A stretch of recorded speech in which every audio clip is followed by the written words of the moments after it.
दोस्तों, पैसेज को सॉल्व करने का आज ऐसा तरीका बताऊंगा जिससे आप चुटकियों में उसको सॉल्व कर पाएंगे। एक बहुत ही अच्छा ट्रिक है जिसके माध्यम से आप इसे आसानी से सॉल्व कर पाएंगे बहुत कम समय में। हम लोग वीडियो को शुरू करेंगे उससे पहले थोड़ी सी बात कर लेते हैं यहाँ पे।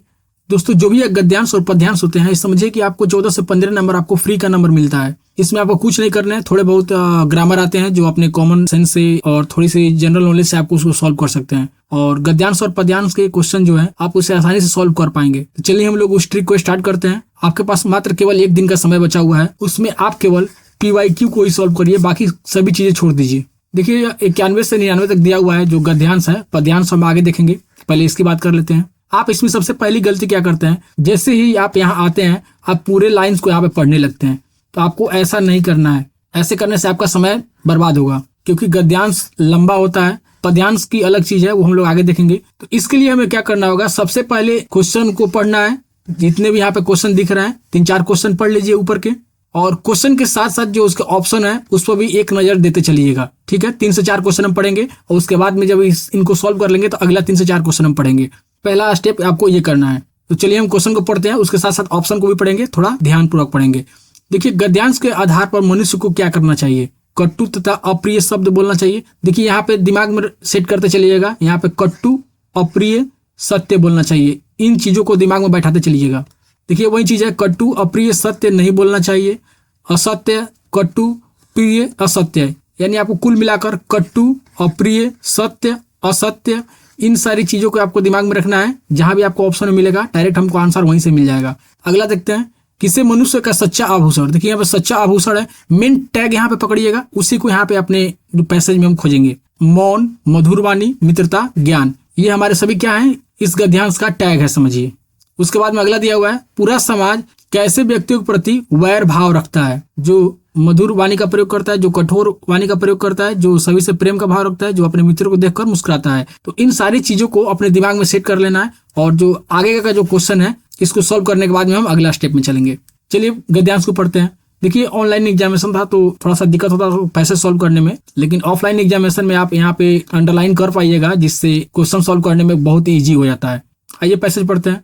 मनुष्य को चाहिए कि वो सदा सत्य और प्रिय बोले और कभी भी कटु और अप्रिय सत्य न बोले।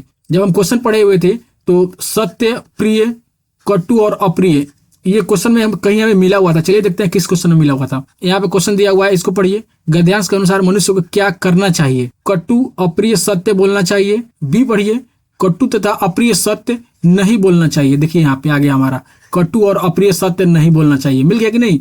तो इस तरह से हम डायरेक्ट बी को यहाँ पे टिक कर देंगे। एक तो मिल गया। चलिए अगला लाइन पढ़ते हैं। अप्रिय सत्य की अपेक्षा मौन रहना बेहतर है। भर्तृहरि का कथन है कि मधुर वाणी ही मनुष्य का सच्चा आभूषण है। देखिए एक किसी क्वेश्चन में हमें आभूषण मिला हुआ था। चलिए देखते हैं किस क्वेश्चन में आभूषण है। क्वेश्चन पढ़िए, किसे मनुष्य का सच्चा आभूषण। देखिए यहाँ पे सच्चा आभूषण कहा गया है, तो किसको कहा गया है, मधुर वाणी को। तो आइए क्वेश्चन में यहाँ पे बी में दिया हुआ मधुर वाणी, हम यहाँ पे टिक कर देंगे। इस तरह से पैसे सॉल्व किया जाता है। 2 क्वेश्चन सॉल्व हो गए। चलिए आगे पढ़ते हैं। एक चीज यहाँ पे देखिए, हमने 2 क्वेश्चन सॉल्व कर दिया है, तो केवल एक क्वेश्चन के लिए हम पैसेज को नहीं पढ़ेंगे, 2-3 प्रश्न और पढ़ लेते हैं, जिससे प्रश्नों को ढूंढने में आसानी होगा। केवल एक प्रश्न के लिए हम पैसेज नहीं पढ़ेंगे। तो चलिए हम पूरा क्वेश्चन को आगे पढ़ लेते हैं। एक क्वेश्चन तो पढ़ा हुआ है, पूरा समाज जो है कैसे व्यक्ति के प्रति वैर भाव रखता है। वैर भाव दिमाग में हमें टैग वर्ड इसका सेट करके रखना है, और उसके साथ साथ में ऑप्शन भी पढ़ लेंगे। जो मधुर वाणी का प्रयोग करता है, जो कठोर वाणी का प्रयोग करता है, जो सभी से प्रेम भाव रखता है, जो अपने मित्रों को देखकर मुस्कुराता है, ये सभी टैग हमें दिमाग में सेट करना है। अगला क्वेश्चन देखिए, अप्रिय सत्य की अपेक्षा क्या बेहतर है। यहाँ पे अप्रिय सत्य जो है दिमाग में सेट करके रखना है। ऑप्शन में पढ़ लीजिए, प्रिय असत्य बोलना, कटु सत्य बोलना, मौन रहना, सदा सत्य बोलना, ये सभी दिमाग में सेट रखना है। और ये तो ग्रामर है, इसको छोड़िए, ग्रामर हम लास्ट में देखेंगे। 96 नंबर दिया हुआ है, मधुर वाणी बोलने वाले मनुष्य की कीर्ति कैसे होती है, अस्थायी, परिवर्तनशील, अस्थायी, अकल्याणकारी। ये भी दिमाग में हमें सेट रखना है कि अस्थायी, अस्थायी, परिवर्तनशील, अकल्याणकारी और कीर्ति, ये जितने भी टैग है हमें दिमाग में रखना है। अगला दिया हुआ है, संपूर्ण संसार के मन को शीतल करने वाला। देखिए यहाँ पे शीतल, औषधि, ये जहां भी दिख जाए हम चीजों को देखेंगे, यहाँ पे क्वेश्चन में मिलाएंगे। और ऑप्शन देख लेते हैं, कठोर वचन, कटु सत्य, मधुर वचन, अप्रिय सत्य। ठीक है, और ये ग्रामर है, इसको छोड़ दीजिए, हम उसको सॉल्व करेंगे लास्ट में। अब चलिए इन सभी चीजों को देखते हुए हम पैसेज पढ़ते हैं। इस संसार में मधुर वचन एक ऐसी दुर्लभ वस्तु है। देखिए यहाँ पे दुर्लभ का क्या दिया हुआ है, 95 नंबर क्वेश्चन जो है दुर्लभ का विलोम पूछ दिया हुआ है। तो दुर्लभ का विलोम हम देखेंगे लास्ट में, अभी पैसेज हम लोग सॉल्व कर लेते हैं। जिसका सही आचरण करने वाला अस्थायी कीर्ति, देखिए कीर्ति हमें कहीं क्वेश्चन में मिला हुआ था, चलिए देखते हैं किस क्वेश्चन में मिला हुआ था। 96 नंबर क्वेश्चन देखते हैं। मधुर वाणी बोलने वाला मनुष्य जो है कीर्ति, देखिए यहाँ पे मिल गया हमें। 96 नंबर जो क्वेश्चन है उसमें यह मिल गया। अब आइए देखते हैं क्या पूछा हुआ है क्वेश्चन में। मधुर वाणी बोलने वाले मनुष्य की कीर्ति कैसे होती है? अस्थायी, अस्थायी, परिवर्तनशील और अकल्याणकारी। अब आइए पैसेज में पढ़ लेते हैं, यहाँ से पढ़िए।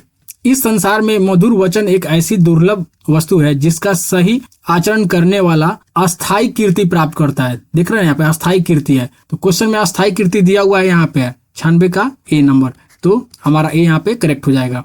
मैं इस चीज को समझा करके धीरे धीरे बता रहा हूँ, इसलिए समय लग रहा है। जब आप पैसेज को सॉल्व करिएगा तो आपको इतना समय नहीं लगेगा। 2-3 पैसेज को आप लोग पहले सॉल्व कर लीजिएगा एग्जाम से पहले, तो थोड़ा प्रैक्टिस भी हो जाएगा। चलिए आगे पढ़ते हैं। यह संपूर्ण संसार के हृदय को शीतल करने वाला, देखिए कहीं शीतल भी हमें मिला हुआ था, चलिए देखते हैं किस क्वेश्चन में शीतल मिला हुआ था। संपूर्ण संसार के मन को, देखिए यहाँ पे शीतल दिया हुआ है ना, 97 नंबर। क्वेश्चन को पूरा पढ़ लीजिए।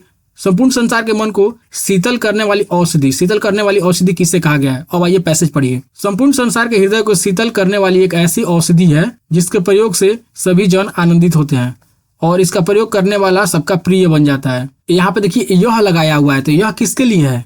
मधुर वचन के लिए है, ठीक है। यहीं पे यह लगाया हुआ है, मधुर वचन के लिए है। तो ऑप्शन में हमारा क्या है? बी ऑप्शन है, मधुर वचन। तो 97 का भी सॉल्व हो गया मधुर वचन को, ठीक है। आइए आगे पढ़ते हैं। जो व्यक्ति दूसरों के प्रति सदा कटु वचन यानी कठोर वचन का प्रयोग करता है, जिसकी भौवें क्रोध से सदा टेढ़ी हो जाती है। कटु वचन कहीं मुझे मिला हुआ था, पूरा पहले पढ़ लेते हैं तब क्वेश्चन देखेंगे। जिसके वचन वाण व्यर्थ ही दूसरों के मर्म स्थल को काटते हैं, ऐसा मनुष्य संपूर्ण समाज का द्वेष पात्र बनता है। जो मनुष्य अपने इष्ट मित्रों को देखकर सम्मान सहित, ये भी मित्र वाला भी कहीं हमें मिला हुआ था, मित्र वाला भी कहीं क्वेश्चन में मिला हुआ था, ये टैग देख लीजिए। इस तरह से क्वेश्चन सॉल्व होता है। इष्ट मित्रों को देखकर सम्मान सहित उनसे पहले ही बोलता है, सभी लोग उससे प्रसन्न रहते हैं। तो आइए हम लोग पहले कटु वचन और इष्ट मित्र वाला यहाँ पे क्वेश्चन सॉल्व करते हैं। कठोर वचन मिला हुआ था और यहाँ पे द्वेष पात्र क्वेश्चन देखते हैं। ये तो 2 सॉल्व हो चुका है। 93 में देखिए, पूरा समाज कैसे व्यक्ति के प्रति वैर भाव रखता है। देखिए यहीं पे वैर भाव मतलब द्वेष पात्र वाला क्वेश्चन हो गया। तो जो मधुर वाणी का प्रयोग करते हैं, जो कठोर वाणी का प्रयोग करते हैं, देखिए यहाँ पे मिल गया ना, कटु वचन यानी कठोर वाणी का यहाँ पे जो प्रयोग करते हैं, तो ये ऑप्शन बी हमारा करेक्ट हो जाएगा। 93 नंबर भी हमारा सॉल्व हो गया। अब ये मित्र वाला देखते हैं किसमें दिया हुआ है। 99 नंबर क्वेश्चन पढ़िए। जो अपने इष्ट मित्रों को देखकर मुस्कान के साथ उनसे पहले मिलते हैं, देखिए यहाँ पे यहीं पे मिल गया आंसर, इसका ऑप्शन ये हमारा करेक्ट हो जाएगा। देखिए यहाँ पे देखिए पैसेज देखिए। जो मनुष्य अपने इष्ट मित्रों को देखकर सम्मान सहित उनसे पहले ही बोलता है, सभी लोग उनसे प्रसन्न रहते हैं, ये भी हमारा सॉल्व हो गया। अब बच गया कौन सा? 94 नंबर सॉल्व नहीं हुआ था, इसका आंसर तो ऊपर ही था, यही कहीं आंसर था इसका। क्या था? अप्रिय सत्य की अपेक्षा क्या बेहतर है? अप्रिय सत्य की अपेक्षा मौन रहना बेहतर है। इसका तो आंसर हम लोगों ने शायद पहले किया हुआ था, शायद यहाँ पे डिलीट हो गया हो। इस तरह हमने बहुत ही आसान तरीके से क्वेश्चन को सॉल्व कर लिए हुए हैं। इस चीज का आप ध्यान रखिएगा कि अगर गद्यांश दिया रहा है तो पहले क्वेश्चन पढ़ना है, तब पैसेज पढ़ना है, ठीक है। और पद्यांश रहे तो पहले हम पैसेज को पढ़ लेंगे, उसके बाद में क्वेश्चन को पढ़ेंगे। तो आइए यहाँ पे ग्रामर भी बचा हुआ है, इसको भी हम लोग देख लेते हैं। 95 नंबर क्वेश्चन देखिए। दुर्लभ का विलोम, बहुत कॉमन सा इसमें ग्रामर देता है, उतना आपको ग्रामर पढ़ने की जरूरत नहीं है इसमें। दुर्लभ का क्या हो जाएगा? सुलभ हो जाएगा, जो आसानी से चीजें हमें मिल जाए। एक और क्वेश्चन था यहाँ पे ग्रामर का 98 नंबर क्वेश्चन देखिए। 98, मधुर वाणी ही मनुष्य का सच्चा भूषण है, वाक्य में रेखांकित शब्द है। यहाँ पे रेखांकित शब्द दिया हुआ है, तो रेखांकित इसमें नहीं है, लेकिन यहाँ के ही के नीचे रहेगा, ठीक है। यहाँ पे शायद नहीं दिया हुआ है, रेखांकित शब्द पूछा हुआ है, यानी ही के बारे में पूछा हुआ है कि ही क्या चीज है, योजक है, संज्ञा है, निपात है कि सर्वनाम है, क्या चीज है। देखिए इस प्रश्न का सही आंसर हमारा क्या हो जाएगा? डी, निपात। इसका निपात का क्या मतलब होता है? जब हम किसी बात पर अतिरिक्त भार देने का प्रयास करते हैं उसे हम निपात कहते हैं। जैसे प्रश्न में देखिए, मधुर वाणी ही मनुष्य का सच्चा आभूषण है, ही पर हम ज्यादा दबाव दे रहे हैं, तो ये क्या हो जाएगा? निपात हो जाएगा। और आइए पद्यांश को सोल्व करते हैं। पद्यांश बहुत छोटा देता है, तो सबसे पहले हम पद्यांश को ही पढ़ लेंगे, उसके बाद हम क्वेश्चन बनाएंगे। आइए पढ़ लेते हैं, ध्यानपूर्वक पढ़ना है इसे। देखिए मैं यहाँ पे इस चीजों को समझा दे रहा हूँ, लेकिन एग्जामिनेशन में आपको ये चीजें हो सकता हो कि समझ में नहीं आ रही हो, लेकिन थोड़ा थोड़ा इसको समझने की कोशिश करिएगा। इस पद्यांश में दिया है, जिस वस्तु को हम दूसरों को बेचते हैं 1 में, लेते हैं उसी को 20 में, डूबकर अविवेक में। कहने का मतलब, मान लीजिए कोई वस्तु है हमारे पास में, हम उसको 1 रुपया में किसी को बेच देते हैं, और वो दूसरा व्यक्ति 1 रुपये का जो सामान लिया हुआ है उसको बना करके और ला करके हमें 20 रुपया दिया हुआ है, 20 रुपया में हमें वापस कर दे रहा है। यानी उसको हमने 1 रुपये में बेचा और उसी चीज को हमें लाकर 20 रुपये में बेच दिया। चलिए आगे देखते हैं। जो देश कच्चा माल ही उत्पन्न करके, कहने का मतलब है कि जो देश कच्चा माल उत्पन्न करके ही संतुष्ट है उसका पतन एक दिन निश्चित है। आइए अगला पढ़ते हैं।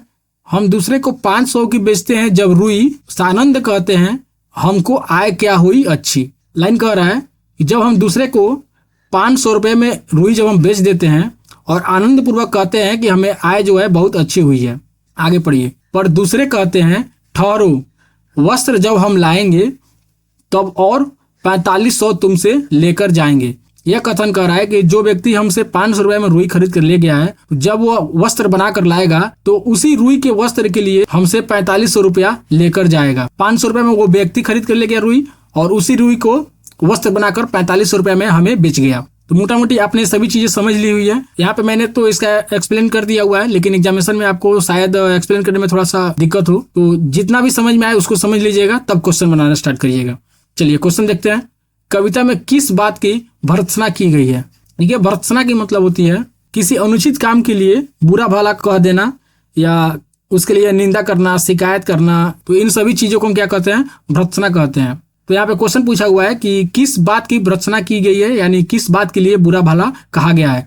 तो जो उत्पादन करते हैं उनके लिए नहीं, जो उत्पादन नहीं करते हैं उनके लिए, हाँ ये तो सही बात है, यानी जो उत्पादन नहीं करते हैं उनके लिए भला बुरा कहा गया है। आइए आगे क्वेश्चन देखते हैं। 101 नंबर क्वेश्चन है। इससे क्या तात्पर्य है? इसको तोड़ कर देखिए। तो जिसमें भ्रम नहीं हो, ये डायरेक्ट ऐसे ही दिख जा रहा है कि जिसमें भ्रम नहीं हो। 102 नंबर कह रहा है कविता के अनुसार हमें क्या करना चाहिए। कविता का पूरा सारांश हमारे दिमाग में सेट है, तो उसके अनुसार आंसर करते हैं। ऑप्शन देखिए। वस्त्र बनाने चाहिए, ये भी नहीं होगा। रुई बेचनी चाहिए, ये भी नहीं होगा।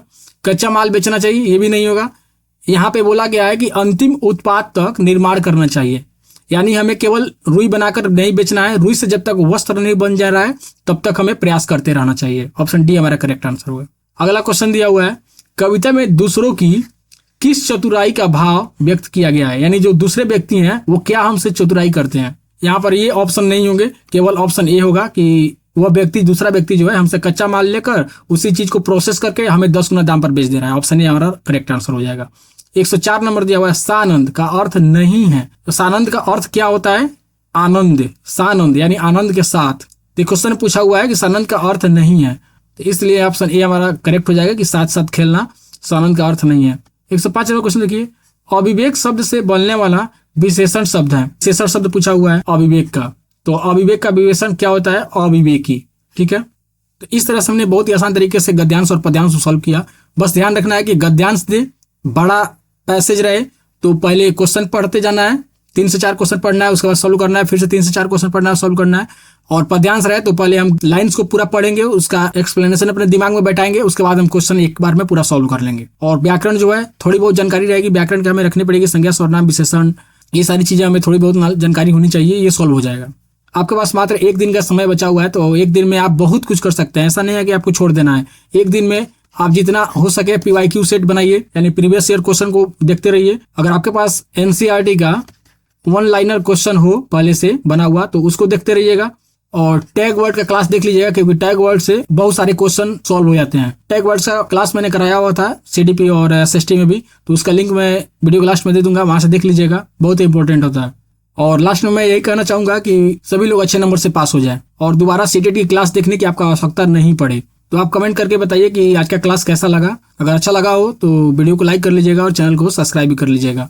और एक चीज़ मैं आपको और बता दूं, 1 दिन का समय बचा हुआ है, इसमें शायद आपको हेल्प कर जाए। शॉर्ट वीडियो के माध्यम से मैंने NCERT का जो इंपॉर्टेंट लाइन है उसको बताया हुआ है, तो उसको भी आप देख लीजिएगा कि शायद परीक्षा में आपको हेल्प कर दे। 1 नंबर भी अगर आपको मिल जाता है उससे तो काफ़ी आपको मदद होगी। तो चलिए अब तैयारी करते रहिए आप लोग। अब हम मिलते हैं अगली वीडियो में।